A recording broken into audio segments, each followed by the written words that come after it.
Hello again, whiskey friends. Oh no, I'm gonna be laughing throughout this. My name's Jeff.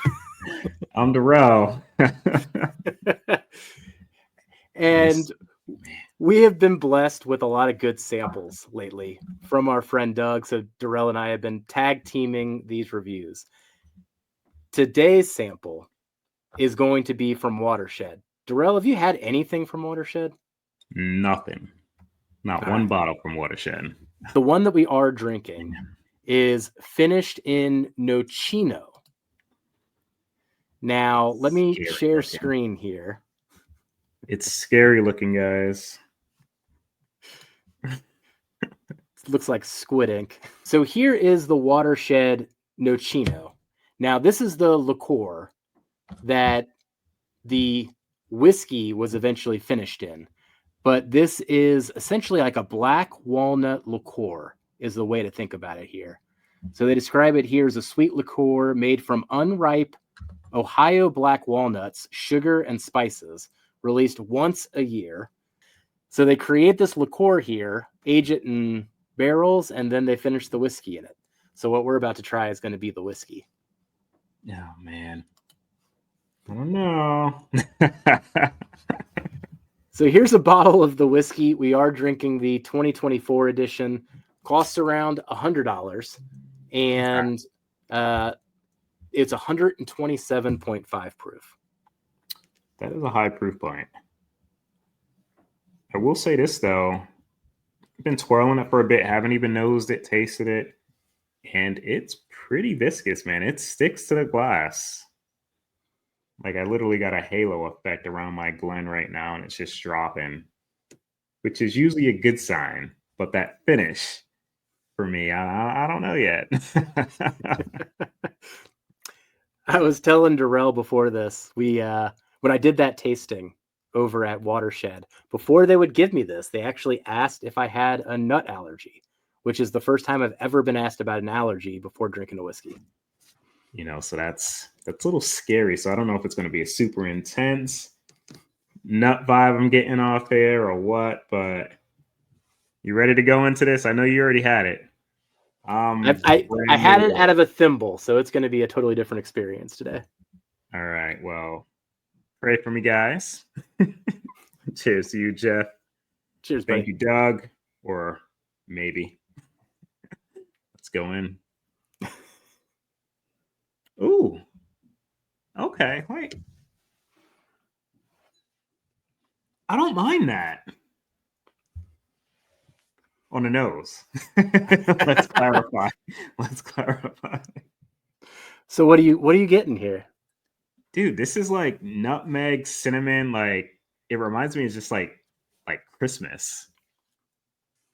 No, I think you nailed it with that kind of the Christmas spices thing. Like there's almost the Great Lakes Christmas ale kind of has some of these smells to me too. That's what it almost brings me back to.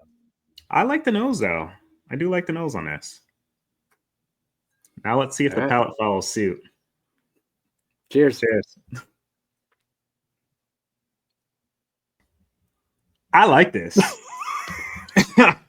It's so different and weird, but not. It's not off-putting. It's not conventional by any means. Like this doesn't taste like anything that I own at all. But it gels. Was it batched or single barrel? Batched. Okay. So they do a blend of it each year. They did a good job blending. It is weird, but I was very, very scared going into this. That first sip actually wasn't bad. I want to go in for another sip, but that was surprisingly pleasant. Sweet and spicy cinnamon. It's like a baked apple cinnamon pie almost, minus like the super appleness of it. But actually, I could probably see some apple cinnamon though, to be honest. Dude, I like that. No, I really do. And I was scared. Me and Jeff were talking about this a little before we hopped on here, guys. And Nocino and nut and just heavy influence of that kind of like had me like, but going into this, man, very, very, very pleasantly surprised. And that proof point's perfect. Actually, it doesn't really drink like 127. Like it has some proof to it, but I would think like maybe a 115 proof point. Maybe the sweetness of the nut, if that's a thing, like maybe kind of like dumbs it down a bit for me. But this is a very interesting pour. Like it's a bottle that like I wouldn't go to every day by any means, but it's a bottle that I would want to own because it's so different, but good. So yeah, I would love to actually have something like this, man. Like I said, it doesn't taste like anything I own, which is kind of nice. I didn't know. I guess what I was skeptical about was, would I ever be in the mood to drink this on its own, or is it just fun to explore, in a sample or in a tasting? Like, would I actually drink it? Would I mix with it? I was debating that. And then when it's $100, I was just debating at the time. Throw some of this in your eggnog. I bet you that'd be really good, actually. $100 eggnog whiskey versus like the old tub that I use sometimes.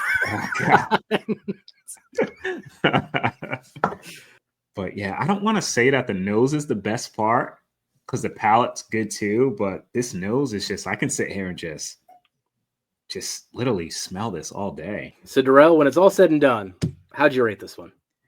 I was a little worried in the beginning, guys. I'm not going to lie, but this actually scored an 86 for me, man. Nose, palate. Like, this is super weird, but very well put together and tasty whiskey. I'll tell you that. But yeah, 86 for me, which is pretty high. Pretty high. That's maybe just outside of maybe a top 12 to top 15 whiskey of the year, like when we start factoring in scores for us. So that's actually impressive on something like this. Yeah. I'm right there with you. I'm at an 85. So we scored that pretty darn similarly. And for the extreme nature of this profile, I think it's so fun that it scored that high in the end. Yeah, this was a very, very pleasant surprise. I know I said it a couple times, guys, but I was a little worried in the beginning. But not so much now. You liked it so much, I'll send you a bottle of the Nocino. I'll go to the grocery store and pick you up a bottle of the liqueur. No, not the liqueur. You can mix it in Coke. You'll find a way. Yes. Nocino infused or Coke infused Nocino. I'll stay away from that. But yeah, this was pretty good. Well, thank you again, Doug, for that, man, because definitely wasn't expecting that from this. Well, Darrell, great introduction for you for Watershed. I'll get you some more samples so you can keep trying this distillery. For sure. If you've had this before, let us know what you think of it in the comments, and we'll catch you on the next one. Goodbye, everybody. Cheers, everybody.